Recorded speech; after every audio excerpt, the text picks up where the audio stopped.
Vamos a hablar de los modos de fusión de capas. Los modos de fusión lo podemos encontrar en varios lugares diferentes. En varias de las herramientas podemos encontrar que las podemos utilizar con modos de fusión, pero para que podamos entender la parte teórica y de modo general cómo funcionan los modos de fusión, lo mejor es entender los modos de fusión en las capas. Entonces, ¿qué tengo acá? Tengo esta imagen de una playa, está en escala de grises, y en la otra capa tengo un degradado. El modo de fusión de la capa del degradado está en normal, que es como me aparecen por defecto todos los modos de fusión de las capas. Si yo quiero ajustar esto, le doy clic y aquí puedo seleccionar los diferentes modos de fusión. En el modo de fusión normal, lo único que tiene en cuenta para mezclar la capa superior con la capa inferior es la opacidad. Entonces, si la opacidad la tengo en 100, la capa superior se ve, la capa inferior no se va a ver.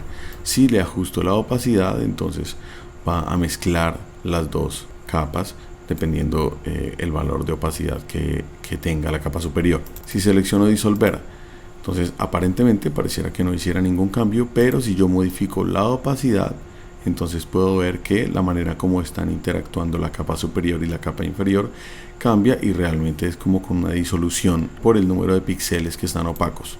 Para poder entender bien los modos de fusión, también es importante entender que hay unas divisiones, que hay como unas familias, y que todos los modos de fusión que están dentro de esas familias se comportan de manera parecida. Entonces, el primero que voy a seleccionar es el de oscurecer. En el modo de oscurecer, lo que yo puedo ver claramente es que los píxeles que está teniendo en cuenta son los píxeles oscuros de la capa. Los píxeles blancos de la capa, en la parte inferior tengo blanco, en la parte superior tengo negro. En este modo de fusión, los píxeles en la parte inferior los ignora, no los aplica. Entonces, ahora voy a darle clic a multiplicar, y aquí podemos ver la diferencia que hay entre oscurecer y multiplicar. En oscurecer, en esta parte como que sobreexpone aún cuando va tirando a oscuro. En multiplicar no lo sobreexpone. Entonces, si veo subexponer, veo que también hace algo parecido. En los píxeles inferiores no los afecta tanto, digamos que estos de la parte de abajo quedan casi que sin afectar, mientras que los de arriba lo que hace es una subexposición. Aquí tenemos una subexposición lineal, y este que es color más oscuro, que se parece bastante al oscurecer. La diferencia entre estos dos vendría con si yo tuviera una opacidad diferente a 100. Entonces, viendo todos los de este grupo, puedo ver que lo que hace es aplicar los píxeles oscuros de la placa superior y los blancos los ignora. El grupo siguiente hace lo contrario. Entonces, en aclarar puedo ver que los píxeles oscuros los ignora, mientras que los claritos sí los aplica. Si voy a trama, puedo ver que también funciona de una manera parecida, aunque con un cambio, digamos, en esta parte donde están los grises. En sobreexponer color, también aplica los blancos de una manera bien específica, sobreexposición lineal, y en color más claro, toda esta familia ignora los píxeles oscuros y aplica los claros de unas maneras un poco diferentes. El siguiente grupo de modos de color lo que hace es aplicar el blanco y el negro, y los píxeles grises, los que están aquí en la mitad, son los que no van a sufrir tantos cambios. Entonces tenemos superponer, que digamos, mire la diferencia entre no tener la capa y tenerla aplicada con superponer. La otra que tenemos es luz suave. Miremos la imagen sin y con. La otra que tenemos es luz fuerte, luz intensa, luz lineal, luz focal y mezcla definida. El siguiente grupo de modos de fusión lo que hacen es tira las imágenes a negativo. Entonces, aquí en diferencia puedo ver que los del medio los tira a negativo, en exclusión los píxeles claros los tira a negativo, en subtract ese sí lo que hace es entre más blanco sea el píxel, más oscuro va a quedar la imagen, y dividir hace lo contrario, es entre más oscuros los píxeles de la capa superior, más va a quedar sobreexpuesta la capa de la parte inferior.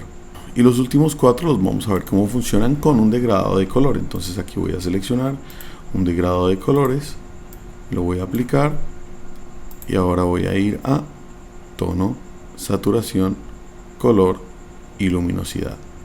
Entonces todos estos me van a dar resultados diferentes dependiendo la cantidad de saturación, la cantidad de color que yo tenga en la capa superior.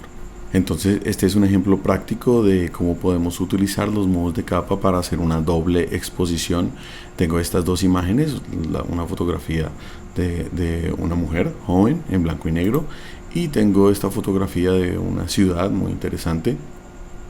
Entonces con los modos de fusión yo puedo aplicarle un efecto de doble exposición. Entonces dependiendo del modo de fusión que yo escoja, si los de la familia de oscurecer o los de la familia de aclarar, voy a tener efectos diferentes por los niveles de luminosidad de la capa superior. Entonces digamos que el efecto que yo estaba buscando, que me parece más interesante, es este de aclarar. Otro ejemplo interesante de lo que puedo hacer con los modos de fusión es aplicarle texturas a una imagen. Entonces aquí tengo esta imagen de este vaso con unas flores y tengo esta textura. Entonces voy a aplicarle un modo de fusión. Este de luz suave es el que me parece más bonito, pero entonces voy a ajustar con una máscara de capa el área de influencia de esta textura. Entonces selecciono la herramienta pincel,